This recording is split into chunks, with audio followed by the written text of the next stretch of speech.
Patient को देख के ही हमें पता चलती है कि कौन से कराने हैं। सबके लिए हमें बोन मैरो की जांच नहीं करानी है, लेकिन मान लीजिए किसी को ब्लड कैंसर के लिए प्लेटलेट 30,000 40,000 है, तब तो उसका ट्रीटमेंट करना ही है। कभी मसूड़े से ब्लीडिंग होता है, कभी कभी बॉडी के अंदर ब्लू कलर का या ब्लैक कलर का स्पॉट बन जाता है, कभी कभी हाथ या पैर में बहुत छोटे छोटे रेड स्पॉट आ जाते हैं जिसको हम परप्यूरा बोलते हैं। तो प्लेटलेट की कमी से जो सिम्टम होता है मेनली वो ब्लीडिंग सिम्टम्स होता है। कभी कभी वो बहुत डेंजरस होता है, इंटरनल ब्लीडिंग हो जाता है, ब्रेन के अंदर ब्लीडिंग हो जाने से इंसान को पैरालिसिस हो जाती है। क्या आपके या किसी आपके अपने के ब्लड रिपोर्ट्स में प्लेटलेट कम आई हैं?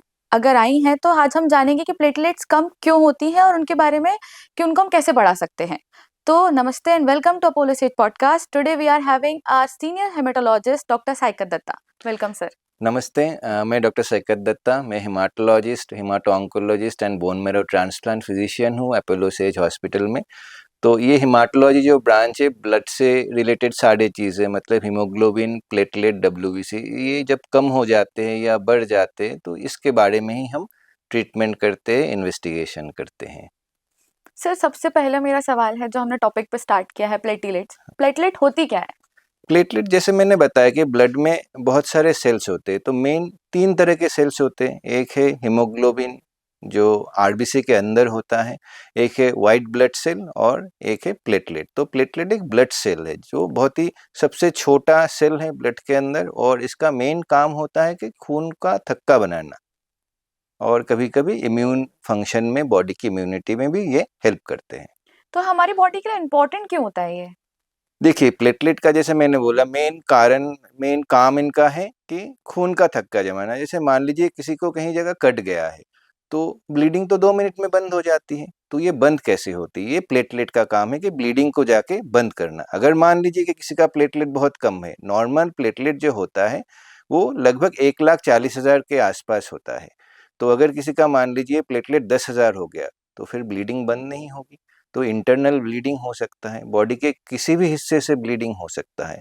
तो इससे इसलिए ज़रूरी है कि बॉडी के अंदर ये जो होम्योस्टेसिस है कि ब्लीडिंग रोकना। सेकंड जो है इम्यूनिटी के लिए बहुत इंपॉर्टेंट है। कोई भी बैक्टीरियल इन्फेक्शन हो रहा है तो ये जो प्लेटलेट है बहुत सारे साइटोकाइन पेप्टाइड रिलीज करते हैं जो बॉडी की इम्यूनिटी देती है। तो इसलिए ये बहुत ही ज़रूरी सेल है और इसके कमी से बहुत सारे प्रॉब्लम हो सकती है। ठीक है सर, अधिकतर जैसे हमने देखा है कि हमारी ब्लड रिपोर्ट्स में प्लेटलेट कम आती हैं, तो क्या साइन और सिम्टम्स है कि हमें पता चल जाए कि हाँ हमारे ब्लड में प्लेटलेट्स कम हैं? ज़्यादातर केस में जो हम देखते हैं कि पेशेंट को कहीं न कहीं से ब्लीडिंग शुरू हो जाता है। ब्लीडिंग नाक से आ सकता है, कभी-कभी मसूड़े से ब्लीडिंग होता है, कभी-कभी बॉडी के अंदर ब्लू कलर का या ब्लैक कलर का स्पॉट बन जाता है, कभी-कभी हाथ या पैर में बहुत छोटे-छोटे रेड स्पॉट आ जाते हैं जिसको हम परप्यूरा बोलते हैं। तो प्लेटलेट की कमी से जो सिम्पटम होता है मेनली वो ब्लीडिंग सिम्पटम्स होता है। कभी-कभी वो बहुत डेंजरस होता है, इंटरनल ब्लीडिंग हो जाता है, ब्रेन के अंदर ब्लीडिंग हो जाने से इंसान को पैरालिसिस हो जाती है। कभी-कभी पेट के अंदर ब्लीडिंग होता है, ब्लैक स्टूल आने लगते हैं। तो मोस्टली ये सिम्पटम लेके पेशेंट जो हमारे पास आते हैं प्लेटलेट की कमी से। सर जैसे अगर कभी किसी की ब्लड रिपोर्ट में आता है कि प्लेटलेट कम है, तो अधिकतर लोग घरेलू नुस्खे अपनाते हैं कि पपाया खा लिया, कीवी खा लिया। तो ये इससे बढ़ जाती है प्लेटलेट्स या कुछ इससे फ़र्क पड़ता है? देखिए, आजकल के ज़माने में जो व्हाट्सएप की एजुकेशन चल रहा है ना, ये चलते हुए क्या है कि बहुत सारे लोग ये कर रहे हैं, लेकिन हमारे पास ऐसा कोई भी साइंटिफिक एविडेंस नहीं है। जैसे साइंटिफिक एविडेंस हम कैसे ढूँढते हैं कि कोई दवाई हमने हज़ारों लोगों में दिया और हम बाद में देखते हैं उसका रिज़ल्ट क्या है, बढ़ा कि नहीं है। तो कोई भी साइंटिफिक एविडेंस नहीं है जो गुड क्वालिटी हो, जिससे बोलते हैं कि ये जो हम घरेलू नुस्खे जैसे पपीता के पत्ते खा लिए, अभी तो कैप्सूल भी आ गए हैं जो पपीता के पत्ते से बनाया जा रहा है। कभी-कभी हम जो है गिलोय खा लेते हैं, कोई-कोई जो है कीवी खाते हैं कि इससे प्लेटलेट बढ़ जाए, लेकिन कोई भी गुड क्वालिटी साइंटिफिक एविडेंस नहीं है ये सब करने से प्लेटलेट बढ़ता है। कभी-कभी ये जो लेते हैं हम कुछ-कुछ महीने ये दवाई जो है हम घरेलू नुस्खे अपनाते हैं, तो मेन जो डायग्नोसिस है, मेन जो कारण से प्लेटलेट कम होता है, वो डायग्नोसिस डिले हो जाता है जिसमें पेशेंट को बाद में बहुत ज़्यादा दिक्कत आ सकती है। सर प्लेटलेट्स कम होती है तो इसके पीछे कोई कारण होगा जिससे हमारी बॉडी में प्लेटलेट की काउंटिंग कम हो रही है? हाँ, तो सबसे इम्पोर्टेंट नहीं है, जब किसी को प्लेटलेट कम आता है, सबसे पहले है हमें जानना है कि प्लेटलेट कम क्यों हुआ है? बहुत सारे कारण हैं। सबसे इम्पोर्टेंट जो हमारे प्रदेश में जो है ज़्यादातर लोग वेजिटेरियंस है। वेजिटेरियंस में बॉडी में विटामिन B12 जो है वो काफ़ी कम रहता है कभी-कभी। तो विटामिन B12 की कमी से प्लेटलेट कम हो सकता है, हीमोग्लोबिन भी कम हो सकता है। तो एक इम्पॉर्टेंट कारण है।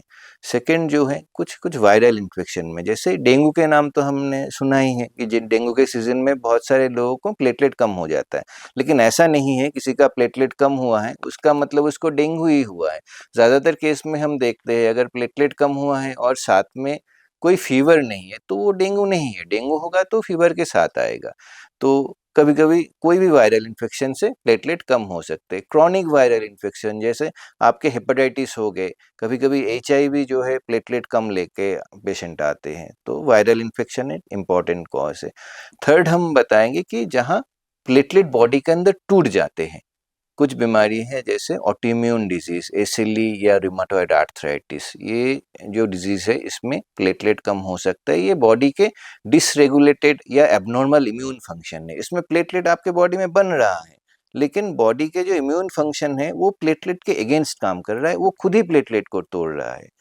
ऐसे और एक बीमारी है जिसको हम ITP बोलते हैं, इम्यून थ्रोम्बोसाइटोपेनिया, जिसमें प्लेटलेट बहुत ही कम लेके लोग आते हैं, 5,000 10,000 प्लेटलेट लेके आते हैं। और उसमें एक कारण हमें मिलता है कि वो एबनॉर्मल इम्यून फंक्शन से हुआ है। उसमें बॉडी के बाकी सेल, हीमोग्लोबिन, व्हाइट सेल ठीक रहता है लेकिन प्लेटलेट की कमी से पेशेंट को कहीं न कहीं से ब्लीडिंग होने लगता है, बॉडी में रेड स्पॉट या ब्लू स्पॉट या पर्पुरिक छोटे-छोटे स्पॉट आने लगते हैं। फोर्थ जो इम्पोर्टेंट कॉज़ है वो लीवर डिजीज़ है। जो जिनको क्रॉनिक लीवर डिजीज होता है उनमें जो लीवर से एक बहुत ही इंपॉर्टेंट प्रोटीन निकलता है जिसको थ्रोम्बोपोएटिन बोलते हैं। ये प्रोटीन जो है प्लेटलेट बनाता है। क्रॉनिक लीवर डिजीज में ये थ्रोम्बोपोएटिन कम हो जाता है, पेशेंट के प्लेटलेट कम हो जाते हैं। जो सिक्स्थ कॉज है इम्पॉर्टेंट वो है ब्लड रिलेटेड। मान लीजिए किसी को ब्लड कैंसर है, इसका भी शुरुआती जो साइंस है वो प्लेटलेट की कमी और ब्लीडिंग है। तो ब्लड रिलेटेड एप्लास्टिक एनीमिया होता है जिसमें बोन मैरो सूख जाता है। हमारा जो बोन मैरो है वो ब्लड में जो चीज़ें रहते हैं वो बनाने का जो मशीनरी है, फैक्ट्री है, वो बोन मैरो है। तो बोन मैरो में कोई भी प्रॉब्लम होता है, बोन मैरो सूख रहा है तो प्लेटलेट कम हो सकता है। तो मोस्टली ये 5-6 रीज़न है जिसके कारण से प्लेटलेट कम हो जाता है। सर ये तो कम होने के कारण हो गए, बढ़ा कैसे सकते हैं हम प्लेटलेट को हमारी बॉडी में? तो इसीलिए ये बहुत इम्पोर्टेंट है कि ये जानना प्लेटलेट कम क्यों हुआ है। अगर ये हम जान लेते हैं तो वो बढ़ाने का रास्ता भी हर एक के लिए अलग-अलग है। ओके। तो इसलिए कोई एक सिंगल घरेलू नुस्खे से प्लेटलेट नहीं बढ़ाया जा सकता। मान लीजिए किसी को विटामिन B12 की कमी है, उनको हम विटामिन B12 की टैबलेट खिलाते हैं रोज़ एक, उससे ही प्लेटलेट बढ़ जाएगा।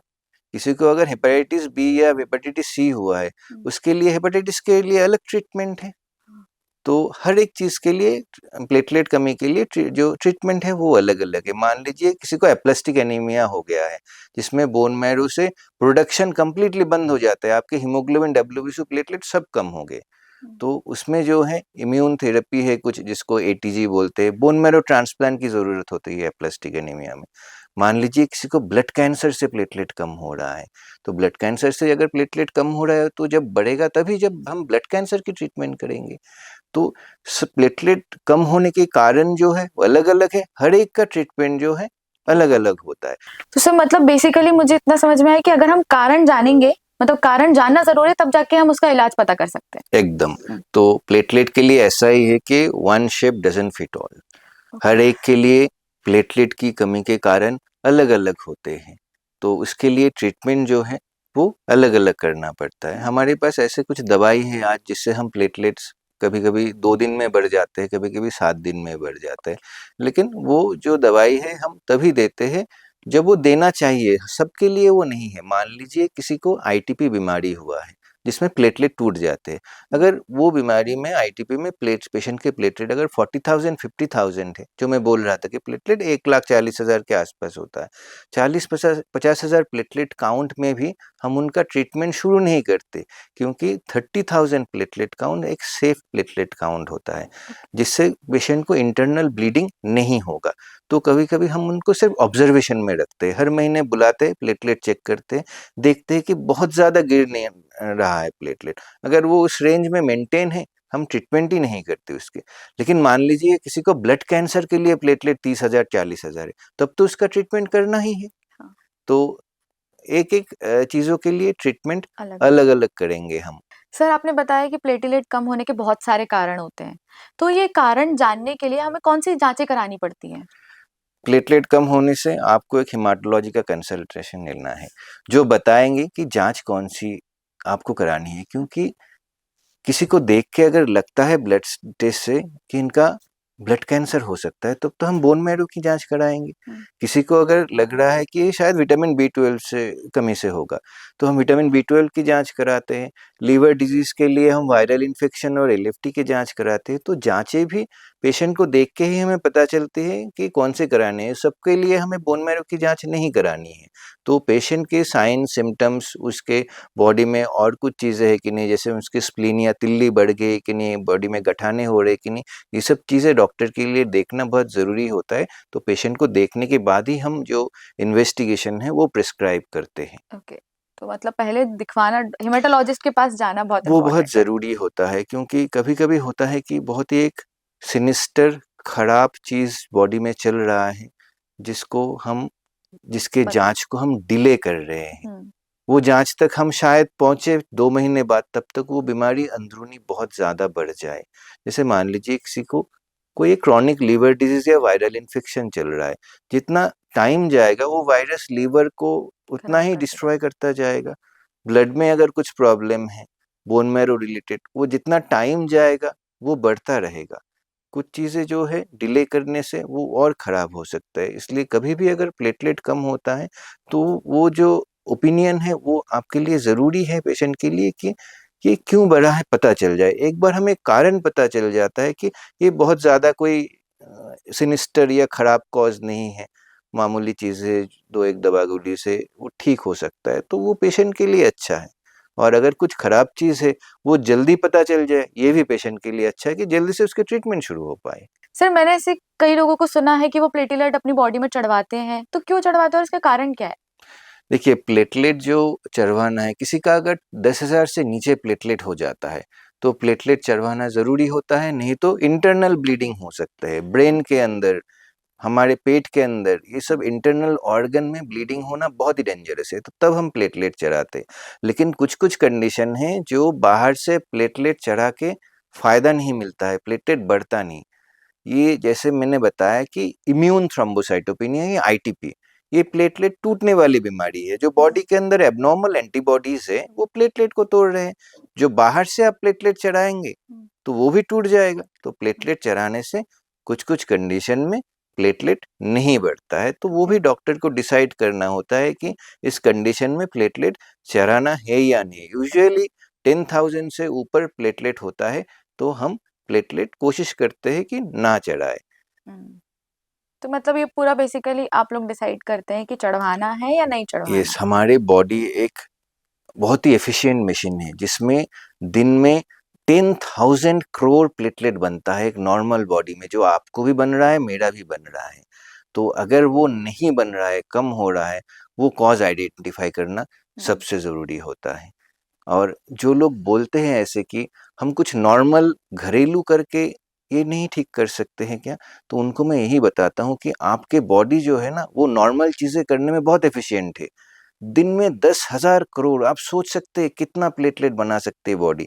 अगर वो नॉर्मल चीज़ें नहीं हो रही है बॉडी में, तो बॉडी में ऐसा कुछ हुआ होगा जो जिससे जानना बहुत ज़रूरी है। अगर नहीं जानेंगे तो इसका सॉल्यूशन नहीं मिल सकता है। Thank you so much sir, आपने बहुत कुछ आज बताया कि प्लेटलेट्स क्या होती है और कम क्यों हो जाती हैं और इनके बारे में आपने मुझे बहुत सारी जानकारी दी। तो सर बस एक लास्ट मैसेज हमारी ऑडियंस के लिए अगर आपको देना चाहते हैं तो? प्लेटलेट की कमी खुद से कोई बीमारी नहीं होती है। बहुत सारे कारण, जैसे विटामिन बी 12 की कमी, viral infection, liver disease, bone marrow की बीमारी जैसे ब्लड कैंसर, ये सब से प्लेटलेट कम हो सकता है। तो हर एक चीज़ के लिए ट्रीटमेंट अलग अलग है। अगर आपका प्लेटलेट या आपके पहचान के किसी के प्लेटलेट कम आया है, तो इसके लिए इसके इवैल्यूएशन और कारण तह तक जाना बहुत ज़रूरी है, फिर ही इसका सल्यूशन हमें मिल पाएगा। नमस्कार।